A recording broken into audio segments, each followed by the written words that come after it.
سلطان ایوبی کے جاسوسوں نے یہ ذخیرہ دیکھ لیا تھا۔ انہوں نے کہا تھا کہ جب دشمن حملہ کرے تو یہ ذخیرہ تباہ کر دیا جائے۔ اس کے لیے 12 جانباز اور جنونی قسم کے چھاپہ مار منتخب کیے گئے اور انہیں سلطان ایوبی کے سامنے لایا گیا۔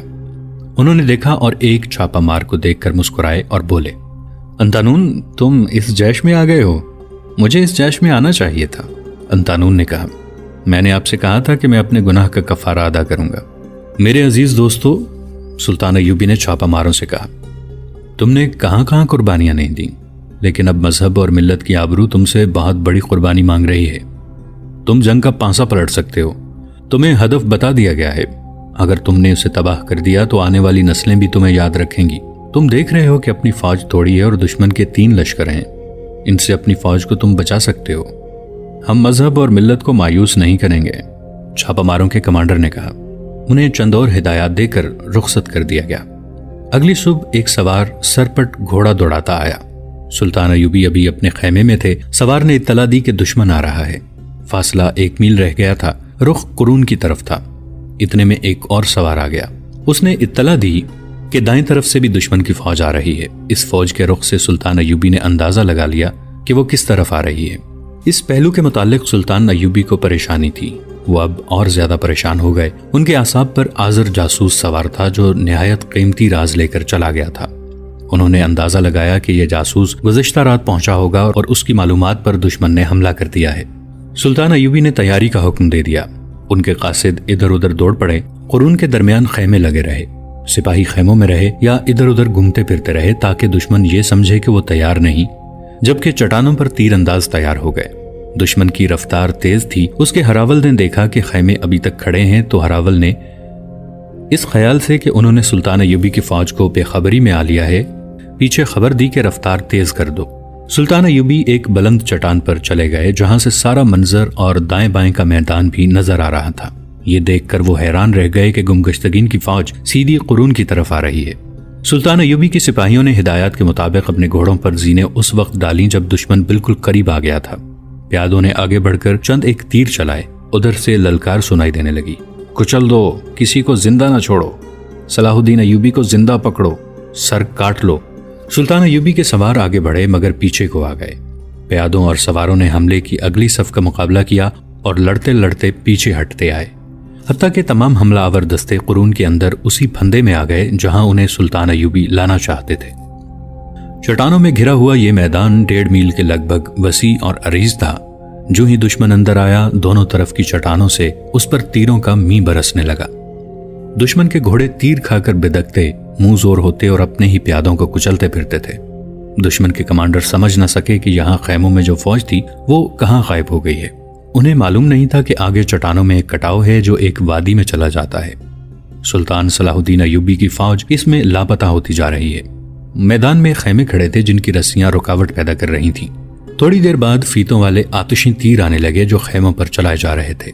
انہوں نے خیموں کو آگ لگا دی اور میدان جنگ سے شعلے اٹھنے لگے۔ دشمن کے کمانڈروں کے لیے بڑی مشکل پیدا ہو گئی۔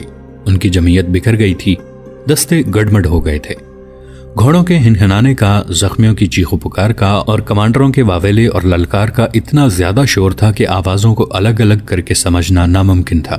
کم و بیش 2 گھنٹے دشمن کے سپاہی افراتفری کی کیفیت میں اور ان کے کمانڈر انہیں سنبھالنے کی کوشش میں سلطان ایوبی کے تیر اندازوں سے زخمی اور ہلاک ہوتے رہے۔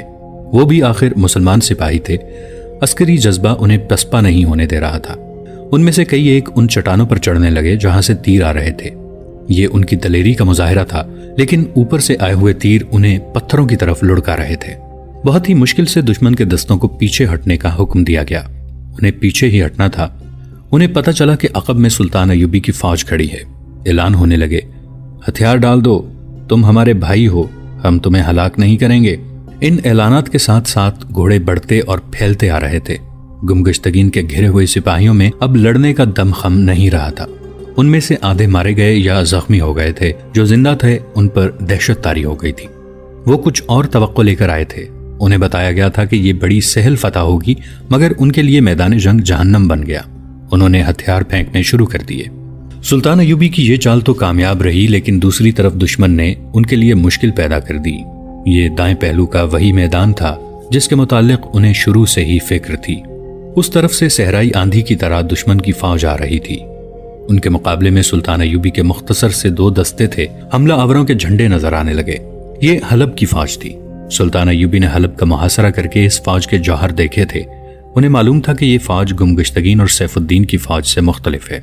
فنی مہارت اور شجاعت کے لحاظ سے یہ فوج یقیناً برتر تھی۔ سلطان ایوبی نے اپنے آپ کو کبھی خوش فہمیوں میں مبتلا نہیں کیا تھا۔ وہ فوراً جان گئے کہ ان کے یہ دستے اس فوج کو نہیں روک سکیں گے۔ وہ اپنے ریزرو کو ابھی استعمال نہیں کرنا چاہتے تھے۔ انہوں نے دماغ کو حاضر رکھا۔ اپنے پاس کھڑے سالاروں کو انہوں نے کوئی ہدایت دے کر بھیج دیا۔ انہوں نے ریزرو ٹروپس کے علاوہ منتخب سواروں کا ایک دستہ اپنے ساتھ رکھا ہوا تھا۔ اس طرف والی چٹان پر جو تیر انداز تھے ان کے کمانڈر کو حکم بھیجا کہ قرون سے ہٹ کر منہ پیچھے کر لیں اور اسی پوزیشن سے نئے حملہ آوروں کو نشانہ بنائیں۔ انہوں نے اپنے منتخب سواروں کے کمانڈر کو حکم دیا کہ دستہ میدان میں لاؤ، میں خود کمان کروں گا۔ نہایت تھوڑے وقت میں وہ چٹان سے اترے۔ ان کا دستہ تیار تھا، وہ بھی میدان میں آ گئے۔ سلطان ایوبی میدان جنگ میں اپنا جھنڈا نہیں لہرایا کرتے تھے تاکہ دشمن کو پتہ نہ چل سکے کہ وہ کہاں ہیں، لیکن اس موقع پر انہوں نے بلند آواز سے کہا، میرا جھنڈا اونچا رکھو۔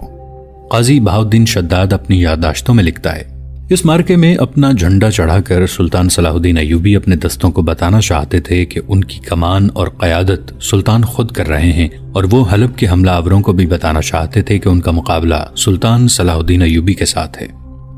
سلطان ایوبی نے اشارے اور الفاظ مقرر کر رکھے تھے۔ انہوں نے نہایت تیزی سے سواروں کو اس ترتیب میں کر لیا کہ 2 گھوڑے آگے، 4 پیچھے، ان کے پیچھے 6، ان کے پیچھے 8 اور باقی تمام 8-8 کی ترتیب میں رہے، لیکن انہوں نے ترتیب کہیں کھڑے ہو کر نہیں بنائی بلکہ 3-4 صفوں میں دوڑتے گھوڑ سواروں کو اس ترتیب میں ہونے کا حکم دیا۔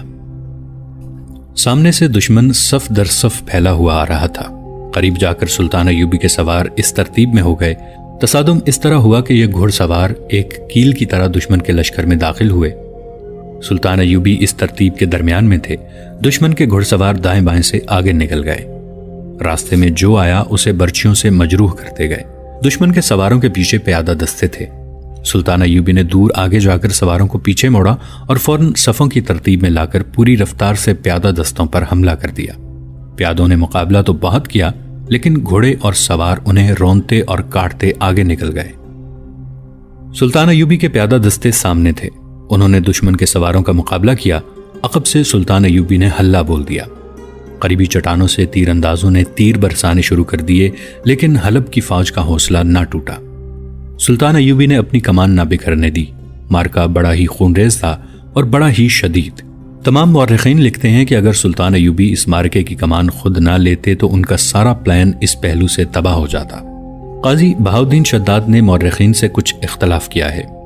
ان کی یادداشتوں سے ظاہر ہوتا ہے کہ حملہ آور فوج حلب کی نہیں موصل کی تھی اور اس کی کمان سالار مظفر الدین بن زین الدین کر رہا تھا، اور یہ کمان اتنی دانشمندانہ تھی کہ مظفر الدین نے سلطان ایوبی کے اس پہلو کو اکھاڑ پھینکا تھا۔ قیادت کی دانشمندی کی وجہ یہ بیان کی گئی ہے کہ مظفر الدین سلطان ایوبی کے ساتھ سالار رہ چکا تھا اور اس نے یہ فن سلطان ایوبی سے ہی سیکھا تھا۔ نفری زیادہ ہونے کے علاوہ مظفر الدین کو یہ فائدہ بھی حاصل تھا کہ وہ سلطان ایوبی کی چالوں کو اچھی طرح سمجھتا تھا۔ سلطان ایوبی نے قاصدوں کو اپنے ساتھ رکھا اور ان کے ذریعے چھوٹے سے چھوٹے جیش کے ساتھ بھی رابطہ قائم رکھا۔ انہوں نے ایسی چال چلی کہ دشمن کو اس چٹان کے قریب لے گئے جس پر تیر انداز تیار تھے۔ انہوں نے بہت کام کیا۔ سلطان ایوبی نے اپنی نفری میں اتنی کمی محسوس کی کہ اسے ابتدائی پلان بدلنا پڑا۔ انہوں نے ریزرو ٹروپس کو بھی بلانے کا فیصلہ کر لیا، لیکن عین اس وقت ایک قاصد نے بتایا کہ ایک طرف سے اپنے 400-500 سوار آ رہے ہیں۔ سلطان ایوبی نے غصے سے پوچھا کہ وہ کون سا دستہ ہے اور کیوں آیا ہے۔ وہ میدان جنگ میں ڈسپلن کے زیادہ پابند ہو جاتے تھے، حالانکہ انہیں اس میدان میں کمک کی شدید ضرورت تھی، لیکن ان کی اجازت اور ہدایت کے بغیر کسی کی حرکت انہیں پسند نہ آئی۔ انہوں نے قاصد کو دوڑایا کہ خبر لائے کہ یہ سوار کون ہیں۔ قاصد جو خبر لایا اس نے سلطان ایوبی کو سن کر دیا۔ خبر یہ تھی کہ یہ 400 لڑکیاں اور 100 رضاکار ہیں۔ ان کی قیادت حجاج بن ابو وقاص کر رہا ہے اور وہ سالار شمس الدین کی اجازت سے آئے ہیں۔ سلطان ایوبی انہیں روک سکتے تھے، لیکن جس انداز سے یہ 500 گھڑ سوار آئے، اس سے سلطان ایوبی سمجھ گئے کہ کمان واقعی شمس الدین کر رہا ہے۔ یہ سوار دشمن کو چٹان کی طرف دھکیل رہے تھے۔ اس مارکے میں پیادے گھوڑوں تلے کچلے جا رہے تھے۔ دشمن کی پیش قدمی روک لی گئی تھی۔ وہ آگے نکلنے کی کوشش کر رہا تھا، مگر اسے وہیں الجھا لیا گیا۔ مسلمان کے ہاتھوں کٹ رہا تھا۔ اللہ اکبر کے نعرے اللہ اکبر کے نعروں سے ٹکرا رہے تھے۔ زمین کانپ رہی تھی، آسمان خاموش تھا، صلیبی تماشا دیکھ رہے تھے، تاریخ دم بخود تھی۔ لڑکیاں اپنے بھائیوں اور باپوں کے دوش بدوش بھائیوں اور باپوں کے خلاف لڑ رہی تھیں، لہو لہان ہو رہی تھیں۔ قوم کی عظمت گھوڑوں کے سموں تلے روندی جا رہی تھی اور خدا دیکھ رہا تھا۔ دن بھر کے معرکے کا یہ انجام ہوا کہ دشمن کا حوصلہ ختم ہو گیا۔ اس کے سپاہیوں نے ہتھیار ڈالنے شروع کر دیے۔ وہ نیم محاصرے میں آ گئے تھے۔ سالار نکل گئے۔ رات زخمیوں کے واویلے سے لرزتی رہی۔ دن بھر کی تھکی ہوئی لڑکیاں رات کو زخمیوں کو اٹھاتی رہیں۔ صبح ہوئی تو اس میدان کا منظر بھیانک اور ہولناک تھا۔ دور دور تک لاشیں بکھری ہوئی تھیں، گھوڑے مرے پڑے تھے، جنگی قیدیوں کو دور پرے لے گئے تھے۔ ان لاشوں میں لڑکیوں کی جو لاشیں تھیں وہ اٹھا لی گئی تھیں۔ بادشاہی کا نشہ انسان کو اس سطح پر بھی لے آتا ہے جہاں ایک انسان اپنی قوم کو دو دھڑوں میں کاٹ کر انہیں آپس میں لڑا دیتا ہے۔ سلطان ایوبی نے میدان جنگ کا منظر دیکھ کر کہا، اپنے بھائی اپنی بہنوں کی عصمت دری کرتے ہیں۔ اگر ہم نے بادشاہی کے رجحان کو ختم نہ کیا تو کفار اس قوم کو قوم کے سربراہوں کے ہاتھوں آپس میں لڑا لڑا کر ختم کر دیں گے۔ قرون حمات اور اس کے پہلو کا معرکہ ختم ہو گیا۔ جنگ ابھی جاری تھی۔ معرکے کی رات 12 چھاپا مار حلب کی فوج کے اس ذخیرے تک پہنچ چکے تھے جہاں آتش گیر مادے کے مٹکے رکھے تھے۔ رات کے وقت مٹکے کھول کر اس سے کپڑے بھگوئے جا رہے تھے جن کے گولے بنا کر منجنیقوں سے پھینکنے تھے۔ ہانڈیاں بھر بھر کر سربمہر کی جا رہی تھیں۔ ابھی ایک فوج ریزرو میں تھی۔ اسے اطلاع مل گئی تھی کہ دونوں فوجوں کے حملے ناکام ہو چکے ہیں، لہٰذا یہ فوج آخری حملے کے لیے تیار ہو رہی تھی۔ حملے کی کامیابی کے لیے آگ پھینکنے کا فیصلہ کیا گیا تھا۔ سلطان ایوبی کے 12 چھاپا ماروں نے اپنا ہدف دیکھ لیا۔ ان میں سے 4-5 کے پاس کمانیں تھیں اور فیتے والے تیر بھی تھے۔ وہ گھوڑوں سے اتر کر آگے چلے گئے۔ فیتے جلا کر انہوں نے تیر چلا دیے۔ یکلخت شعلے بلند ہوئے اور وہاں ہڑبونگ بپا ہو گئی۔ چھاپا ماروں کو بتایا گیا تھا کہ مٹکے بے شمار ہیں۔ وہاں بھگدڑ مچی تو چھاپا ماروں نے ہلہ بول دیا۔ شعلوں سے وہاں بہت روشنی ہو گئی تھی۔ چھاپا ماروں کو محفوظ مٹکے بھی نظر آ گئے۔ انہوں نے اپنی برچیوں کے ساتھ ہتھوڑیوں کی طرح لوہے کے ٹکڑے باندھ رکھے تھے۔ دوڑتے گھوڑوں سے انہوں نے مٹکے توڑنے شروع کر دیے۔ ان میں سے ایک نے آگ لگانے کا انتظام کر دیا۔ دشمن نے انہیں گھیرے میں لینے کی کوشش کی۔ یہ ایک خونریز مارکا تھا۔ 12 جانباز سینکڑوں کے نرغے میں لڑ رہے تھے۔ شعلے ہر طرف پھیل گئے تھے۔ سارے کیمپ پر دہشت طاری ہو گئی تھی۔ گھوڑے اور اونٹ رسیاں توڑوا کر بھاگنے لگے۔ جہاں سلطان ایوبی کی فوج تھی وہاں ایک چٹان پر کھڑے کسی آدمی نے چلا کر کہا، آسمان جل رہا ہے، خدا کا قہر نازل ہو رہا ہے۔ سلطان ایوبی کو اطلاع ملی تو وہ دوڑتے ہوئے ایک چٹان پر جا چڑھے۔ انہیں دشمن کے کیمپ کی طرف آسمان سرخ ہوتا نظر آیا۔ ان کے منہ سے بے ساختہ نکلا، آفرین آفرین، اللہ تمہیں صلہ دے گا۔ موصل کی فوج فوری طور پر جوابی حملے کے قابل نہ رہی۔ سلطان ایوبی کے چھاپا مار سرگرم ہو گئے۔ انہوں نے 3 راتیں گمگشتگین، سیف الدین اور الملک الصالح کے کیمپوں میں اتنی تباہی مچائی کہ ان کے مرکز بھی ہل گئے۔ آخر انہوں نے کسی اور طرف سے حملے کا فیصلہ کر کے کوچ کا حکم دیا۔ تب انہیں پتہ چلا کہ ان کے عقب میں سلطان ایوبی کی فوج آ چکی ہے۔ یہاں سلطان ایوبی نے اپنی مخصوص چالوں سے دشمن کو بے حال کر دیا۔ وہ مارتے بھی نہیں تھے، چھوڑتے بھی نہیں تھے۔ یہ جنگ ضرب لگاؤ اور بھاگو کے اصول پر لڑی جا رہی تھی۔ دشمن کی فوج بکھرتی جا رہی تھی اور ان کے سپاہی بکھر بکھر کر ہتھیار ڈالتے جا رہے تھے۔ یہی سلطان ایوبی کا مقصد تھا۔ 19 رمضان المبارک بمطابق 12 اپریل 1175 عیسوی کی صبح سحری سے فارغ ہوتے ہی سلطان ایوبی نے اپنے پلان کی آخری کڑی پر عمل کیا جس کی ہدایات وہ 1 روز پہلے جاری کر چکے تھے۔ انہوں نے کھلا حملہ کر دیا۔ کوئی قابل ذکر مزاحمت نہ ہوئی۔ سلطان ایوبی وہاں تک جا پہنچے جہاں گمگشتگین اور سیف الدین کی خیمہ گاہیں تھیں، مگر وہ دونوں غائب تھے۔ وہ ایسی بزدلی سے بھاگے تھے کہ اپنی ذاتی خیمہ گاہیں جن سے جنگل میں منگل بنا ہوا تھا جوں کی توں چھوڑ گئے۔ حرم کی لڑکیاں ناچنے گانے والیاں اور ان کے سازندے وہیں تھے۔ سلطان ایوبی کی فوج گئی تو لڑکیاں خوف سے ادھر ادھر بھاگنے لگیں۔ انہیں پکڑ کر سلطان ایوبی کے سامنے لے جایا گیا۔ انہوں نے ان تمام کو رہا کر کے دمشق بھیجنے کا انتظام کر دیا۔ دلچسپ خیمہ گاہ والی موصل سیف الدین کی تھی۔ وہاں لڑکیوں کے علاوہ خوشنما پنجرے بھی تھے جن میں رنگ برنگے پرندے بند تھے۔ اس رات سلطان ایوبی کے سامنے ایک اور لڑکی لائی گئی جو دشمن کے اس کیمپ میں لاشوں کو پہنچاتی پھر رہی تھی جس پر سلطان ایوبی کے چھاپا ماروں نے شبخون مارا اور آتش گیر مادے کے مٹکے تباہ کیے تھے۔ سلطان ایوبی نے اسے پہچان لیا اور کہا، تم میرے ایک جاسوس انتانون کے ساتھ حرم سے آئی تھی؟ جی ہاں، اس نے کہا، میرا نام فاطمہ ہے، میں لڑکیوں کی فوج کے ساتھ دمشق سے آئی ہوں۔ وہ زخمی بھی تھے، کہنے لگی، مجھے معلوم ہو گیا ہے کہ انتانون یہاں شبخون مارنے آیا تھا، اس کی لاش ڈھونڈ رہی ہوں۔ نہ ڈھونڈو، سلطان ایوبی نے کہا۔ وہ بھی کہتا تھا کہ چاپا ماروں کی لاشیں نہیں ملا کرتی، فاطمہ نے اداس لہجے میں کہا۔ اس نے مجھے کہا تھا کہ آؤ ایک دوسرے کو فرض پر قربان کر دیں۔ مجھے خوشی ہے کہ اس نے گناہ کا کفارہ ادا کر دیا ہے۔ میرا فرض ابھی باقی ہے، میں گمگشتگین کو قتل کرنے آئی تھی۔ اس لڑکی کی جذباتی حالت دیکھ کر کوئی بھی آنسو نہ روک سکا۔ سلطان ایوبی نے کہا، دمشق سے جو لڑکیاں آئی ہیں ان سب کو واپس بھیج دو۔ انہوں نے دشمن کو شکست دینے میں میری بہت مدد کی ہے۔ اس وقت میں ہی جانتا ہوں کہ مجھے مدد کی کتنی ضرورت تھی۔ یہ لڑکیاں جیسے غیب سے آئی تھیں، لیکن میں انہیں اپنے ساتھ نہیں رکھ سکتا۔ لڑکیوں کے احتجاج اور غصے کے باوجود انہیں دمشق بھیج دیا گیا۔ سلطان ایوبی اب کہیں رکنا نہیں چاہتے تھے۔ انہوں نے دشمن کو جو شکست فاش دی تھی اس سے وہ پورا فائدہ اٹھانا چاہتے تھے۔ انہوں نے حکم دے دیا تھا کہ تمام فوج کو حلب کی سمت کوچ کے لیے تیار کیا جائے۔ اپنے سالاروں کو وہ اگلے پلان کے متعلق بتا رہے تھے۔ ایک گھڑ سوار گھوڑا دوڑاتا آ رہا تھا، اس کے ہاتھ میں برچی تھی اور برچی میں کوئی چیز اڑسی ہوئی تھی۔ وہ قریب آیا تو سلطان ایوبی کے باڈی گارڈوں نے اسے روک لیا۔ سلطان ایوبی نے دیکھا کہ سوار نے کسی انسان کا سر برچی میں اڑسا ہوا تھا۔ سلطان ایوبی نے اسے آگے آنے کی اجازت دے دی۔ وہ آذر بن عباس تھا، وہی جاسوس جو دمشق جاتے ہوئے محافظوں کی حراست سے بھاگ گیا تھا۔ اس نے گھوڑے سے اتر کر برچی سے سر اتارا اور سلطان ایوبی کے قدموں میں پھینک کر کہا، میں آپ کا مفرور قیدی ہوں۔ میں نے کہا تھا کہ مجھے بخش دیں، میں گناہوں کا کفارہ ادا کر دوں گا۔ آپ نے میری عرض نہ مانی۔ میں نے راستے میں سوچا کہ مجھے جاسوس باپ نے بنایا اور میرے دل میں دولت کا لالچ پیدا کیا ہے۔ میں صرف اس کام کے لیے بھاگا تھا۔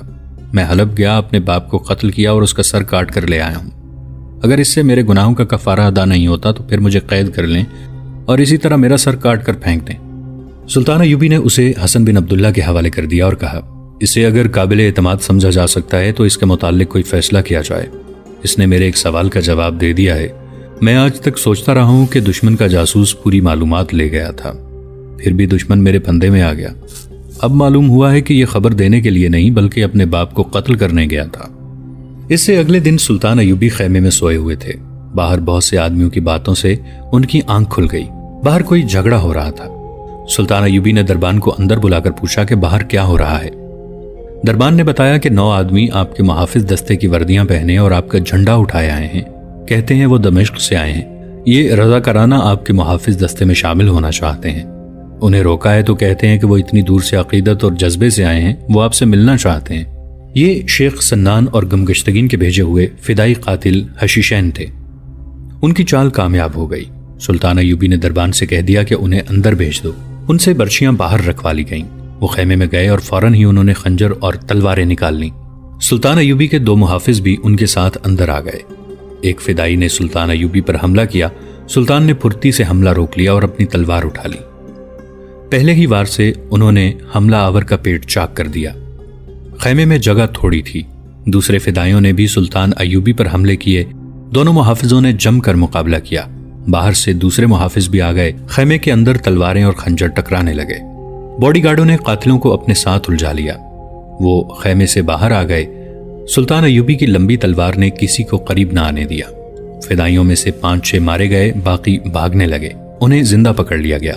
خیمے کے اندر سے ایک فدائی نکلا، اس کے کپڑے خون سے لال ہو گئے تھے۔ سلطان ایوبی کی ادھر پیٹھ تھی۔ زخمی فدائی نے پیچھے سے سلطان پر حملہ کیا۔ ایک باڈی گارڈ نے بروقت دیکھ لیا۔ وہ چلایا، سلطان نیچے، اور حملہ آور کی طرف دوڑا۔ سلطان ایوبی فوراً بیٹھ گئے۔ قاتل کی تلوار ہوا کو کاٹتی سلطان کے اوپر سے گزر گئی۔ باڈی گارڈ نے فدائی کے پہلو میں برچھی اتار دی۔ وہ تو پہلے ہی زخموں سے مر رہا تھا۔ وہ گرا اور مر گیا۔ سلطان ایوبی اس حملے سے بھی بال بچ گئے۔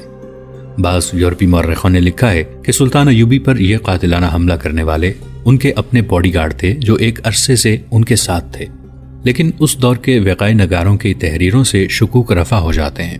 بہاؤالدین شداد نے اور ایک مصری وقائع نگار محمد فرید ابو حدید نے لکھا ہے کہ یہ شیخ سنان کے بھیجے ہوئے 9 فدائی تھے جو حلف اٹھا کر آئے تھے کہ سلطان ایوبی کو قتل کریں گے ورنہ زندہ نہیں لوٹیں گے۔ وہ سلطان ایوبی کو تو قتل نہ کر سکے، البتہ ان میں سے زندہ کوئی بھی نہ لوٹا۔ جو زندہ رہے انہیں سزائے موت دے دی گئی۔ دوستو، آج کے لیے اتنا ہی۔ اسی کہانی کی اگلی قسط کے ساتھ بہت جلد حاضر ہوں گے۔ نیچے کامنٹ سیکشن میں اپنی رائے کا اظہار ضرور کیجیے گا۔ ہمارے اس چینل کو سبسکرائب کر کے نیچے موجود بیل آئیکن کو بھی ضرور کلک کیجیے گا۔ اگلی ملاقات تک کے لیے ہمارا اور آپ کا اللہ نگہبان۔